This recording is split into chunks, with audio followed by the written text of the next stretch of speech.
Let's see this question. Circle C1 and C2 of radii r, small r and capital R respectively touch each other as shown in figure. The line L1, which is parallel to the line joining the centers of C1 and C2, is tangent to C1 at P and intersects C2 at A and B. A and B पे cut कर रही है ये जो tangent है अंदर वाले circle की. If capital R square is equals to small r के स्क्वायर का twice, then angle AOB angle हमें काउंट करना है. तो अब देखिए मैं इसी डायग्राम में यहाँ क्या क्या लगने वाला है. तो बेसिकली हमारे पास में जनरल ड्रॉ ऑफ सर्कल जो दिया हुआ है उसके अकॉर्डिंग, फिर क्योंकि एंगल की बात हो रही है तो angle between two lines tan theta is equals to m1 minus m2 upon 1 plus m1 m2. ये केस यहाँ पर लगेगा. अब इस डायग्राम को हम थोड़ा सा अपने बिहाफ में मोल्ड कर लेते हैं. ये पॉइंट जो है अगर मैं इसे ओरिजिन सपोज कर लूं, इसकी रेडियस स्मॉल आर बोली हुई है तो ये स्मॉल आर कॉमा 0. सेकेंड वाला जो सर्कल है उसका कैपिटल आर कॉमा 0. ये C1 और C2 हो गए हमारे पास में. अब ये जो लाइन पैरेलल चल रही है सेंटर्स के, ये C1 वाला सेंटर, ये C2 वाला सेंटर, अगर ये पैरेलल चल रही है तो यहां से यहां तक का डिस्टेंस r होगा. इसके थ्रू मुझे क्या पता चलता है कि जो P वाला पॉइंट है वो हमारे पास में x एक्सिस से कितना ऊपर है, तो r यूनिट ऊपर है. इस L वाली लाइन की इक्वेशन को हम y equals to r suppose कर सकते हैं. जैसे ही मैंने इसको y equals to r suppose किया तो जो बड़ा वाला सर्कल है इसकी इक्वेशन सेंटर और रेडियस के बिहाफ में हम ब्रेक कर रहे हैं.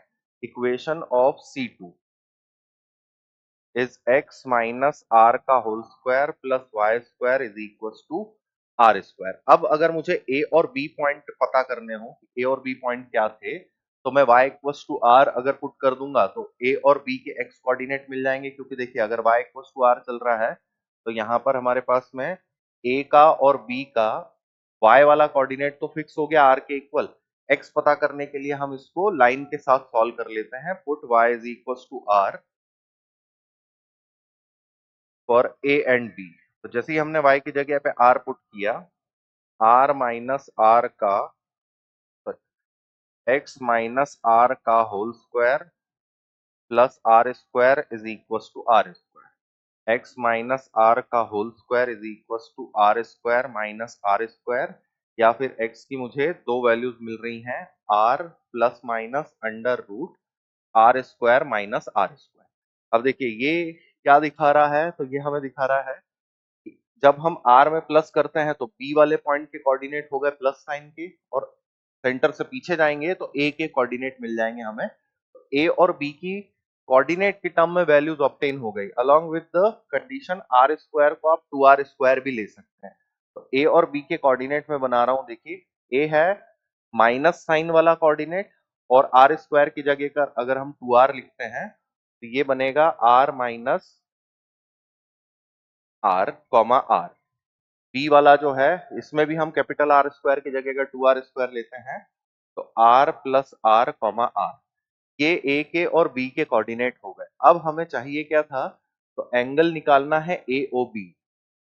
ए के कोऑर्डिनेट है, बी के कोऑर्डिनेट है, और ओ हम ओरिजिन मान के चल रहे हैं. अगर OA लाइन और OB लाइन का स्लोप निकाल लें तो हम एंगल निकाल सकते हैं दोनों के बीच में. OA लाइन का स्लोप m1 कंसीडर किया, वो हो जाएगा आपका r upon r minus r. OB line का स्लोप सपोज किया m2, ये हो जाएगा आपके पास r upon r plus r.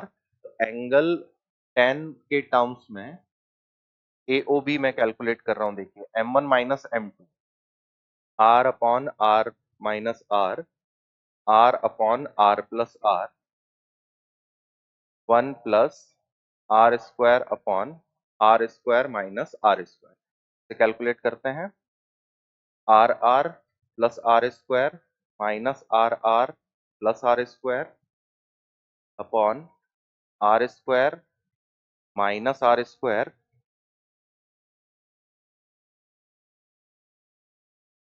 Are plus R, R minus are.